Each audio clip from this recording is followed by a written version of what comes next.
اللہ الرحمن الرحیم۔ السلام علیکم، میں ہوں چینل اردو فلاسفر سے محمد تصور۔ ناظرین، آج ہم داستان باغ و بہار کے اہم کرداروں کا جائزہ لیں گے۔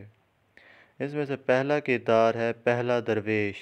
پہلا درویش یمن کے ملک التجار کا بیٹا تھا، جو 14 سال کی عمر میں یتیم ہو گیا اور پھر اپنی نادانیوں کی وجہ سے اپنی دولت سے ہاتھ دھو بیٹھا، اور اس کے دل سے احساس خودی اور اعتماد عمل جاتا رہا اور اپنی بہن کے ٹکڑوں پر پلتا رہا۔ غیرت دلانے پر دمشق روانہ ہوتا ہے۔ وہاں اسے ایک زخمی شہزادی ملتی ہے۔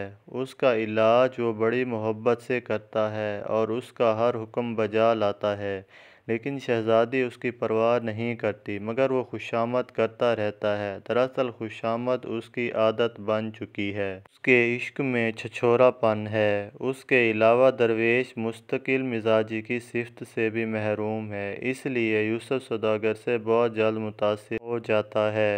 مثلاً یہ کہ پہلے درویش کے کردار میں مردانگی نام کی چیز نہیں، یہ ایک مجہول کا مطلب ہے وہ شخص جس کا حسب و نسب معلوم نہ ہو، جس کی اصل و نسل میں شبہ ہو، اور بودا مطلب ڈرپوک، بزدل، کم ہمت کردار ہے۔ دوسرا کردار ہے دوسرا درویش۔ دوسرا درویش فارس کا شہزادہ ہے۔ 14 سال کی عمر میں حاتم طائی اس کا صحب بن جاتا ہے اور وہ زندہ رہنے کے لیے حاتم طائی کی پیروی شروع کر دیتا ہے۔ شہزادہ مذہبی ذہن رکھتا ہے اور سخاوت اس کے نزدیک روحانی ترقی کا ذریعہ تھی۔ پھر جب ایک فقیر سے بصرے کی شہزادی کا ذکر سنتا ہے تو بصرہ روانہ ہو جاتا ہے، اور جب شہزادی کو دیکھ لیتا ہے تو اسے اپنا دل دے بیٹھتا ہے۔ لیکن یہ شہزادہ دوسرے شہزادوں کے مقابلے میں اتنا خوش آمدی نہیں، اور وہ شہزادی کی خطرناک شرط کو بھی فوراً قبول کر لیتا ہے۔ اس سے ظاہر ہوتا ہے کہ وہ بہادر، عالی ہمت اور مہم جوئی سے نہیں گھبراتا۔ شہزادہ نیم روز کا راز معلوم کرنے کے بعد اس کے درد کا درمان ڈھونڈنے نکل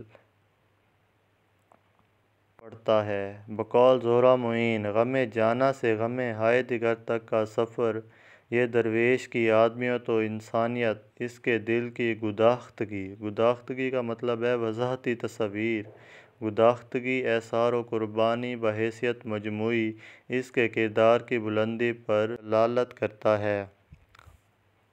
تیسرا کردار ہے تیسرا درویش۔ ایک عجم کا شہزادہ ہے، اپنے والدین کی اکلوتی اور لاڈلی اولاد ہے، عاشق زار ہے اور دوسرے درویشوں کی طرح یہ بھی خوش آمدی ہے، کہیں کی جرأت اور ذہانت کا مظاہرہ بھی کرتا ہے، مگر عشق کے میدان میں کوئی معرکہ سر کرنے کی اہلیت سے عاری ہے۔ اکیلا ہی جب ہرن کا پیچھا کرتا ہے تو یہ بات ثابت وقت اور مشکل مرحلے پر شہزادہ کسی جرأت یا استقلال کا مظاہرہ کرنے کی بجائے مبارک حبشی سے رجوع کرتا ہے۔ شہزادہ شکی مزاج بھی ہے اور اپنے جاں نثار غلام پر بھی شک کرنے سے دریغ نہیں کرتا۔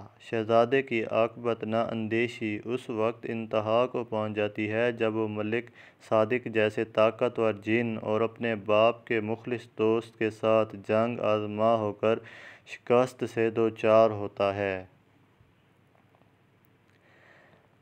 کا اور اہم کردار بادشاہ آزاد بخت۔ آزاد بخت روم کی سلطنت کا تنہا وارث ہے، اسے دنیا کی ہر آسائش اور سہولت میسر ہے، وہ نیک ہے، عبادت گزار ہے اور سخی ہے۔ ان سب کے باوجود اولاد کی نعمت سے محروم ہونے کی وجہ سے اکثر پریشان رہتا ہے، اور 40 سال کی عمر تک پہنچ کر وہ اقتدار و اختیار سے لاتعلق ہو کر گوشہ نشینی اختیار کر لیتا ہے، اور اولاد کے لیے جب وہ کسی خانقاہ میں جاتا ہے تو وہاں اس کی ملاقات درویشوں سے ہوتی ہے، جو باری باری ان کو اپنی کہانی سناتے ہیں۔